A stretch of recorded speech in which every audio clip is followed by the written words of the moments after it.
Ireland was neutral during World War II, but this didn't stop Allied and Axis servicemen accidentally finding their way to Ireland.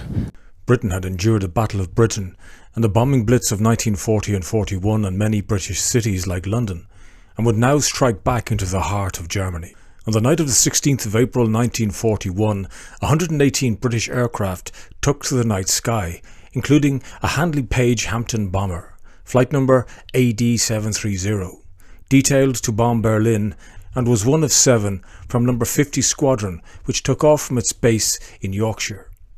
It would appear that the crew of AD730 did not reach Berlin. The pilot was not in a position to identify his target due to haze. At 0217 hours, the wireless operator made contact and was given a position near Norfolk in England. For some unknown reason, the Hampton bomber continued flying west, possibly due to a compass malfunction. The bomber crossed the Welsh mountains. Its first movements over Ireland were reported by the lookout posts just south of Dublin's east coast at 0405. At this time, Dublin was not blacked out, and it is assumed that the crew realised they were over Ireland. The aircraft travelled west out over Kildare.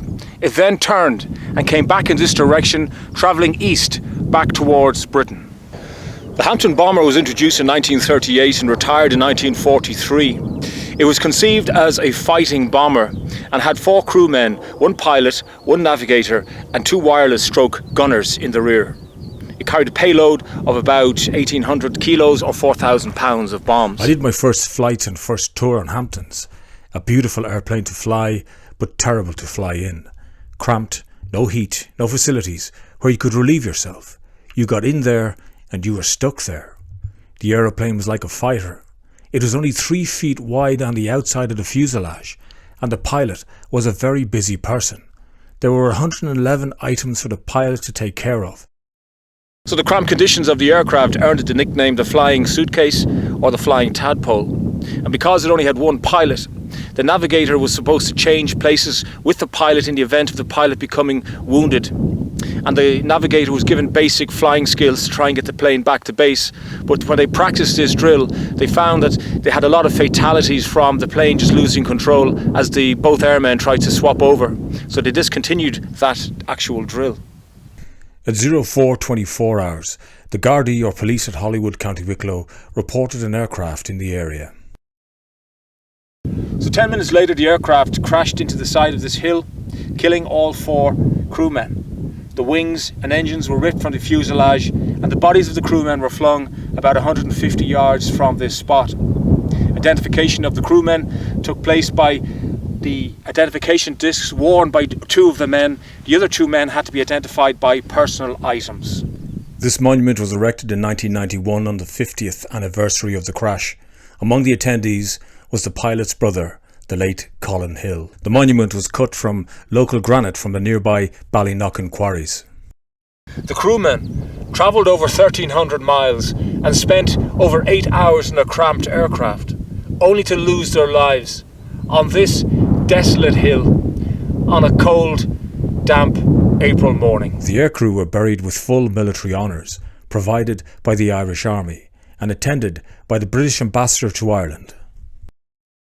So this is where the crew lies for over 80 years now in Blessington Churchyard, about 6 miles from the crash site. And I think it's important to know a little about the young men who lie here today. Pilot Officer Kenneth Hill from Croydon near London, at just 23, was the oldest member of the crew. He had been determined to become a pilot and overcame a childhood polio disability to be accepted for flying training. The navigator Jack Lamb was just 20, a talented young scientist who had worked in the Carlisle Technical College. There were 2 air gunners stroke wireless operators, both from Old Trafford and Manchester. Stanley Wright was the son of a wheelwright. His fellow Mancunian, Fred Erdwin, had a sad childhood. He had been orphaned with his sister and brought up at a children's home. These Englishmen had no links with Ireland and yet would be remembered as those sons of the parish. For every year, the crew are remembered by the local congregation. And of the 110,000 men that served in the RAF bomber crews, over half were killed during World War II. It is therefore apt to close with the famous quote by Rupert Brooke's poem The Soldier, quote, "If I should die, think only this of me, that there's some corner of a foreign field that is forever England."